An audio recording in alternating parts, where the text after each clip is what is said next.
I'm breaking down how some of the wealthiest people like Mark Cuban and even multi-billion-dollar crypto companies like Coinbase store their crypto. I've kept my crypto secure for the past 6 years without any issues, and I've helped millions of people on this channel do the same. But I wanted to see how my storage method stacks up against the richest people on the planet because they have a lot more at stake than I do. And if we know how the rich store their crypto, we'll have a clear idea of the best way to store ours too. But what I found out is that a lot of these methods, even though they're secure, are way too complex for the average investor, while others are a perfect example of how not to store your crypto. So first, I'm going to show you multiple examples of how the rich store their crypto. Along the way, we'll cover which methods are secure and which ones are unrealistic for the average investor. And then I'm going to show you the method that I've been using for the past 6 years to store my crypto. Let's get into it. This first person is a perfect example of how not to store your crypto, and that's billionaire Mark Cuban. Back in 2023, Mark actually lost $870,000 worth of crypto because of how he had it stored. Now, you'd think a Shark Tank investor would take secure storage more seriously, but I guess when you're a billionaire, $800,000 is pocket change. Cuban admitted that he was using one of the most popular crypto wallet apps when he lost his crypto. It's called MetaMask. A hot wallet like MetaMask is already one of the worst ways to store your crypto because the keys that are used to access and manage your crypto are stored inside the app on your internet connected device. That means they're prone to all the threats of the internet like malware, spyware, whatever it may be. So if you unknowingly have malware on your phone or computer, it can steal your crypto. But according to Mark, that's not exactly what happened.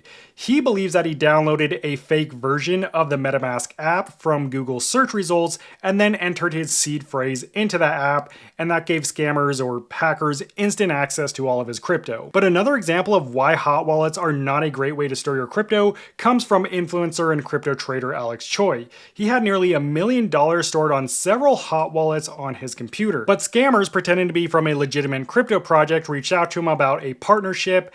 After what he thought were a few real productive meetings, they sent him a Zoom link. He clicked it, not knowing it was fake. That link installed malware onto his computer. It wasn't until a couple days later that Alex got a notification that all of his wallets had been drained of $997,000. And there are thousands of stories like this that never see the light of day, and this happens every day to users who store their crypto using a hot wallet. Next up, we have NBA star and centimillionaire Kevin Durant. His setup is another perfect example of how not to store your crypto. In his case though, it actually ended up working out in his favor, but that's not the typical outcome. Kevin started buying Bitcoin back in 2016 when it was only around $1,000 per Bitcoin. Now we don't know exactly how much he bought, but it's safe to say it was probably a decent amount. He bought his Bitcoin on Coinbase, one of the largest crypto exchanges in the world, but after losing access to his login details, he wasn't able to log into his Coinbase account for several years. This is because when you store your crypto on an exchange, you don't actually own it. You're not actually in control. The exchange stores user funds in their own wallets, meaning they are in full control. They own the crypto. So if you leave crypto on an exchange, it's more like an IOU. That also means if there are any security concerns or if there's any suspicious activity tied to your account, they have the ability and the right to freeze your funds or lock you completely out of your account. And that's exactly what happened to Kevin. But this also happened to me. Coinbase froze my funds for nearly a month, and to this day, I still have no idea why they did it. It also happened to my friend who had a Coinbase account when someone tried to access his account. So they locked it, and even after proving he owned the account by sending in all his personal information, they told him, sorry, there's nothing we can do. Fortunately for Kevin, he regained access to his Coinbase account in September 2025. At that point, Bitcoin was well over $100,000, which is why I say it worked out in his favor.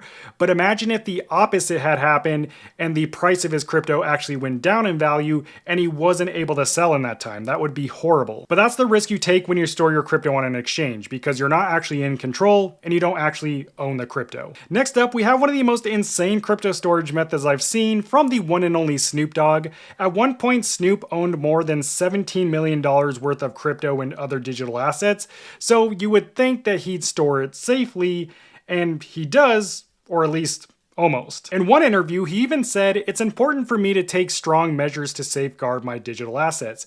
And I was happy to hear that Snoop stores his crypto using a Ledger hardware wallet. A hardware wallet is one of the most secure ways to store your crypto, unless you're Snoop Dogg, which I'll get to in a second.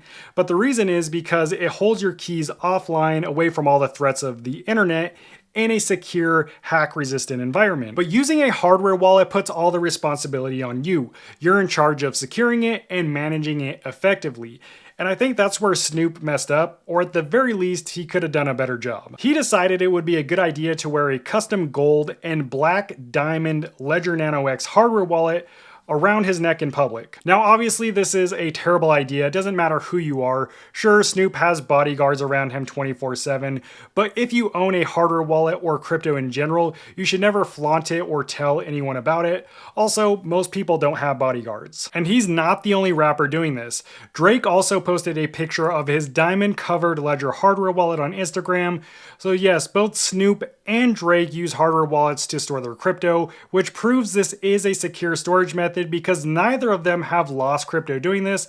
Now they just need to work on their anonymity. By the way, I linked my personal favorite hardware wallet down in the description with my full step-by-step user guide if you're looking for a secure hardware wallet. It's not made of diamonds, but it is one of the most discreet ones on the market. Next, we're getting into some more complex storage methods, and that makes sense because this next person is the co-founder of Ethereum, Vitalik Buterin. His net worth is estimated to be around $700 million, with the majority of that held in ETH. In a forum post, Vitalik explained that he personally uses a multi-sig wallet to store the bulk of his ETH, and the Ethereum Foundation, the core team behind Ethereum, does the same. A multi-sig wallet is a setup that requires multiple private key signatures to approve a transaction.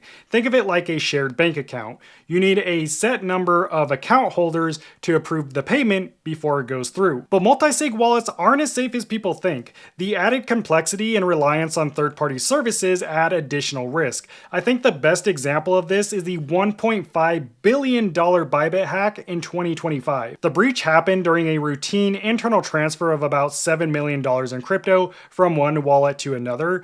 During that process, hackers modified the transaction on the multi-sig website they were using and drained the entire account, sending the funds to their own wallets. This was only possible because Bybit used a third-party multi-sig website to sign transactions called Safe.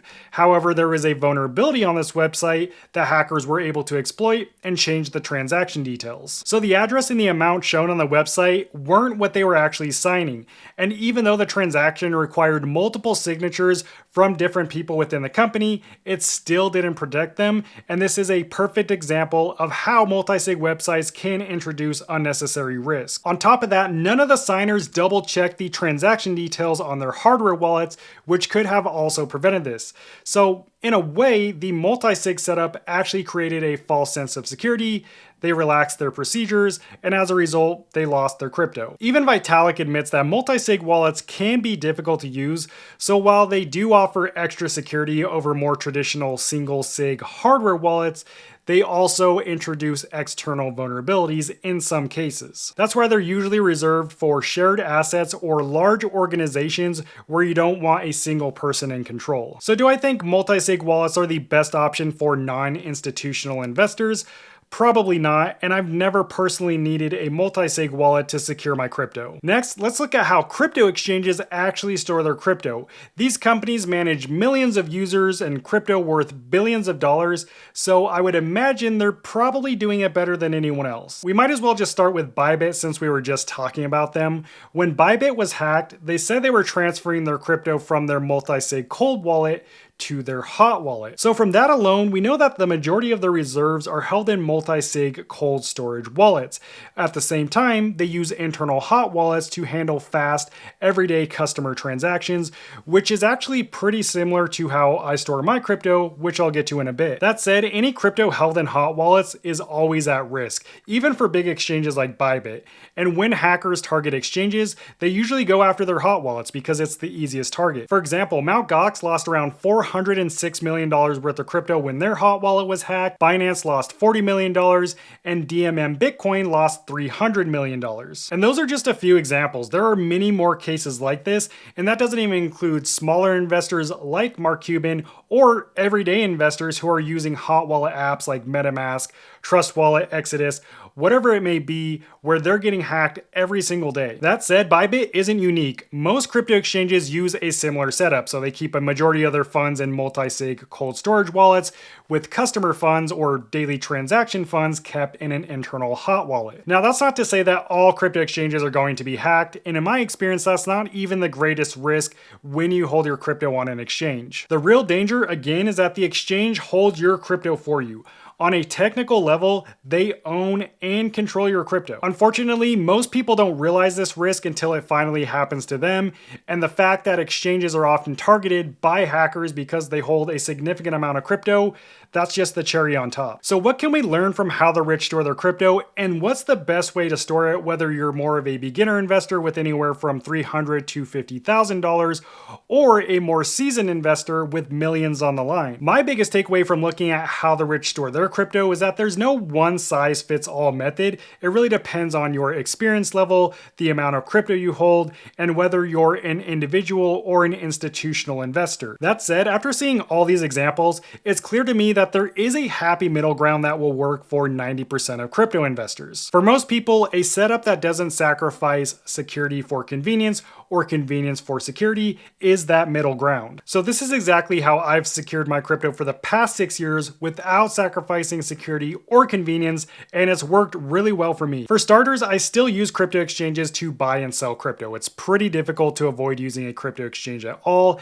That said, I no longer hold any crypto on any exchange. The moment I buy it, I send it straight to my hardware wallet where I fully own the keys and have full control over my funds. Second, I only use hot wallet apps like MetaMask, Phantom, Exodus, whatever it may be, to interact with DeFi. So if I'm swapping crypto on a DEX, claiming an airdrop, really anything on chain, that's the only time I use a hot wallet, and I only have crypto on that hot wallet to complete the specific task. And once I'm done with that task, I send all of my crypto back to my hardware wallet for safekeeping. This alone reduces risk dramatically. By not keeping all of my crypto on a hot wallet, I completely avoid having my entire crypto portfolio drained because I signed a malicious transaction approval or because I have malware on my device. And lastly, which is the most proven storage method and what really brings all of this together, I use a hardware wallet to store all of my crypto. That way I own my keys and they're stored offline in a secure hack-proof environment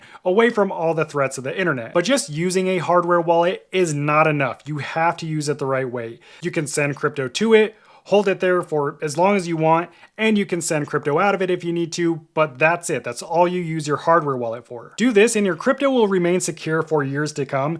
Everything else is really just noise and unnecessary for most crypto investors. But if you're still not sure whether a hardware wallet is right for you, my next video breaks down exactly who should be using one and why it's better than every other storage method.